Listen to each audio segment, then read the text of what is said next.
ಇಳಿಸು. ಏನಾಯ್ತು? ನಿನ್ ರೋಮಿಯೋ ಇಲ್ಲೇ ಇದೆ ಕಣೆ. ಏನ್ ಮಾಡ್ತೀಯ ನೋಡೋಣ ಇರು. ಇವಳದೊಂದು. ಇಬ್ರು ಹೀಗೆ ಸೈಲೆಂಟ್ ನಿಂತ್ಕೊಂಡ್ರೆ ಹೇಗೆ? ಯಾರಾದ್ರೂ ಒಬ್ರು ಮಾತಾಡಿ. ಮಗ ನನ್ಗೆ ಇವಳ ಬಿಟ್ಟಿರಕ್ಕೆ ಆಗಲ್ಲ ಕಣೋ. ನಿಂದೇನಮ್ಮ?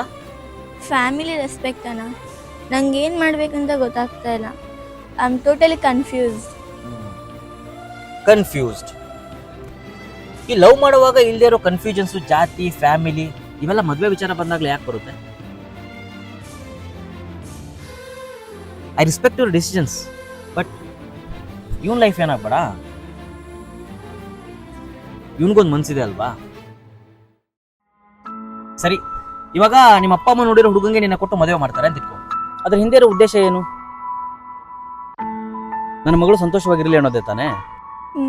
Simple logic. ಇವನ್ ಜೊತೆಗಿದ್ರೆ ನೀನ್ ಖುಷಿಯಾಗಿರಲ್ವಾ?